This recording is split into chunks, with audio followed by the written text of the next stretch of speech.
pujilah Dia, Yesus Tuhan Rajamu. Shalom Bapak Ibu dan saudara-saudara sekalian, kembali lagi dengan Ngopi The Logos. Pada video ini kita akan berbicara satu topik yang sangat menarik, yaitu pujilah Tuhan. Pujian penyembahan kepada Tuhan menjadi utama, menjadi penting sekali di dalam setiap kehidupan gereja pada masa kini. Mengapa saya katakan menjadi utama atau penting sekali? Sebab pujian penyembahan kepada Tuhan menjadi dasar dan sekaligus tujuan daripada semua misi yang dilakukan oleh gereja. Mengapa dikatakan bahwa pujian dan penyembahan itu menjadi dasar bagi semua misi? Sebab penyembahan, pujian kepada Tuhan yang dilakukan oleh setiap orang percaya menjadi semangat, menjadi spirit atau motivasi untuk melakukan semua misi, baik itu penginjilan, pemberitaan firman Tuhan ataupun pelayanan-pelayanan sosial. Oleh karena penyembahan kita lah menggerakkan kita untuk melakukan semua misi itu. Tetapi sekaligus bahwa penyembahan kita, pujian kita kepada Tuhan adalah tujuan daripada semua misi itu. Penginjilan atau pemberitaan firman Tuhan dengan harapan banyak jiwa yang dimenangkan kepada Tuhan. Tetapi jiwa-jiwa yang dimenangkan kepada Tuhan itu harapannya adalah bahwa mereka semua kembali memuji dan memuliakan Tuhan. Oleh sebab itu, kita akan melihat dari Mazmur nomor 150 ayat 1 sampai dengan yang ke-6. Apa yang dikatakan di sana berkenaan dengan pujian itu kepada Tuhan.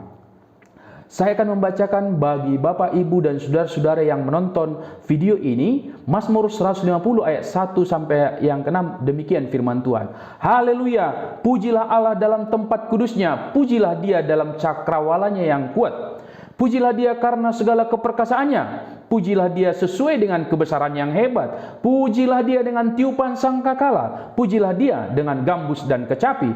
Pujilah Dia dengan rebana dan tari-tarian. Pujilah Dia dengan permainan kecapi dan seruling. Pujilah Dia dengan ceracap yang berdenting. Pujilah Dia dengan ceracap yang berdentang. Biarlah segala yang bernafas memuji Tuhan. Haleluya. Topik kita adalah pujilah Tuhan. Maka berkenaan dengan pujian itu kepada Tuhan, dari Mazmur nomor 150 ini kita menemukan 4 hal yang sangat penting untuk kita ketahui berkenaan dengan pujian kepada Tuhan. Keempat hal itu adalah di mana, mengapa, bagaimana, dan siapa. Di mana kita harus memuji Tuhan, mengapa kita memuji Tuhan, bagaimana kita memuji Tuhan, dan siapa yang harus memuji Tuhan. Dari Mazmur 150 ini menjadi lengkap dijelaskan bagi kita. Yang pertama, mari kita lihat di mana harus kita memuji Tuhan.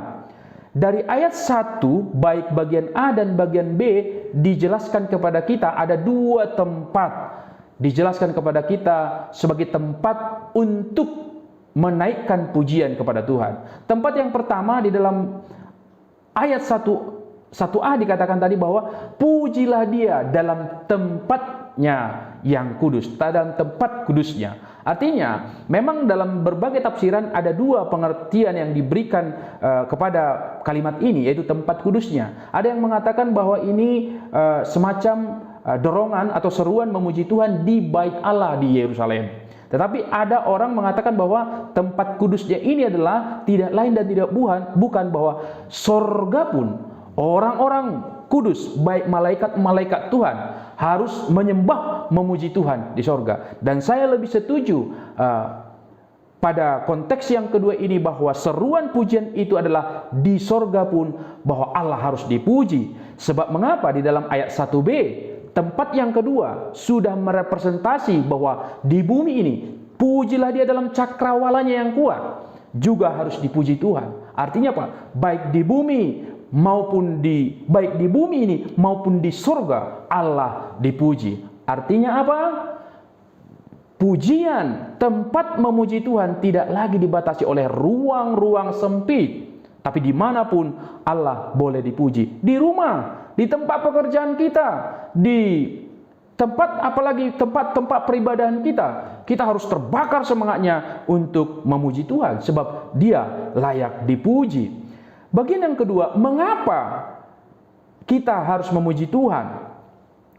Dalam ayat yang kedua dikatakan, pujilah Dia karena segala keperkasaannya. Keperkasaan Tuhan artinya bahwa karya penyelamatan yang Tuhan lakukan bagi setiap umat pilihannya, bagi setiap umat manusia, itulah menjadi alasan utama bagi penyembahan atau pujian kita kepada Tuhan. Itulah sebabnya ketika Musa bersama bangsa Israel keluar dari tanah perbudakan bangsa Mesir, mereka dinyatakan oleh Tuhan kuasa yang luar biasa, laut terbelah.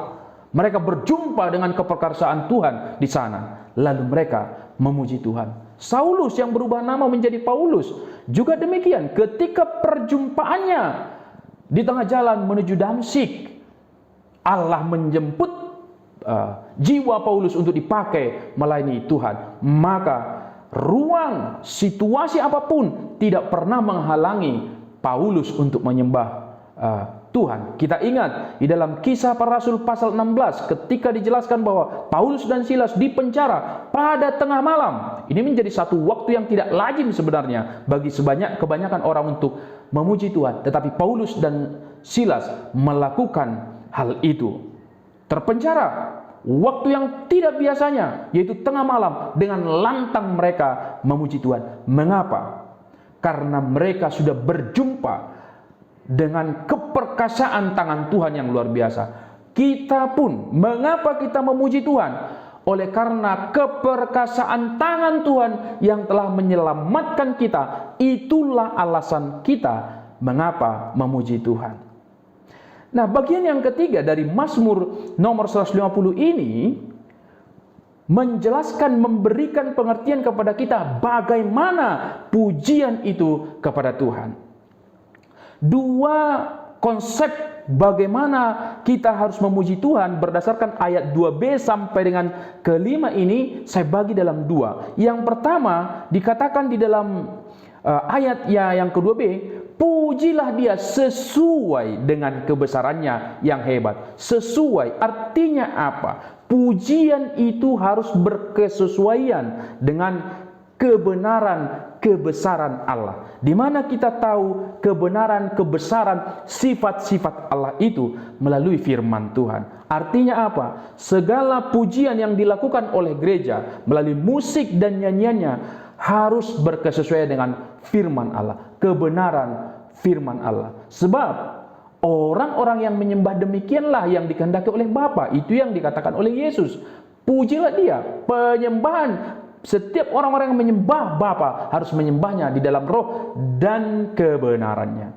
Maka setiap pujian yang kita lakukan harus berkesesuaian dengan firman Tuhan. Artinya apa? Pujian itu menjadi bagian daripada pengajaran, baik bagi orang yang menyanyikan atau yang melakukan musik, nyanyian itu kepada Tuhan, tetapi juga bagi orang yang mendengarnya. Jadi sekali lagi melalui ayat 2b ini, pujilah Dia sesuai dengan kebesarannya, sesuai dengan sifat-sifat Allah. Jadi tidak lagi soal subjektivitas kita, sehingga lagu-lagu yang mana yang menggairahkan kedagingan kita pilih, itu tidak boleh di dalam konteks penyembahan kita kepada Tuhan. Tetapi harus sesuai, yang sungguh-sungguh memang menjelaskan, membesarkan, mengagungkan sifat-sifat Allah di dalam setiap nyanyian dan pujian kita. Lalu bagaimana yang kedua? Bagaimana pujian itu? Di ayat 3 sampai yang ke-5 dijelaskan dengan berbagai jenis musik diserukan supaya memuji Tuhan melalui semua alat-alat musik ini. Maka dalam konteks ini bagaimana? Yaitu dengan segala daya dan upaya gereja harus memuji Tuhan. Ayat 3 dijelaskan kepada kita berbagai alat musik, ada dikatakan sangkakala. Di sana dikatakan ada gambus dan kecapi, rebana, seruling, ceracap. Ya. Semua alat musik ini adalah alat-alat musik yang memang dikenal oleh bangsa Israel pada saat itu. Dan semua yang mereka kenal itu mereka semua persembahkan kepada Tuhan. Ini semua daya mereka kembalikan untuk dipersembahkan kepada Tuhan. Sangkakala biasa digunakan untuk sebagai pertanda ketika merayakan Pondok Daun, tetapi juga sangkakala ini menjadi sebuah musik yang menyoraki bahwa, menyatakan bahwa Tuhan adalah Raja. Itu bisa kita lihat di Mazmur 47 ayat 6 juga. Gambus dan kecapi ini sejenis alat musik yang hampir mirip sebenarnya antara gambus dan kecapi. Kedua-duanya alat musik petik, hanya gambus kalau bentuknya dia lebih bulat, kecapi dia lebih lonjong, tetapi sama-sama alat petik. Rebana itu adalah sebuah alat musik yang umum pada waktu itu, bahkan sekarang pun umum dimainkan oleh perempuan. Dan rebana ini adalah selalu satu paket dengan tari-tarian dan juga nyanyian. Sehingga ketika musik rebana dan dimainkan, maka akan ada yang menari dan juga yang bernyanyi.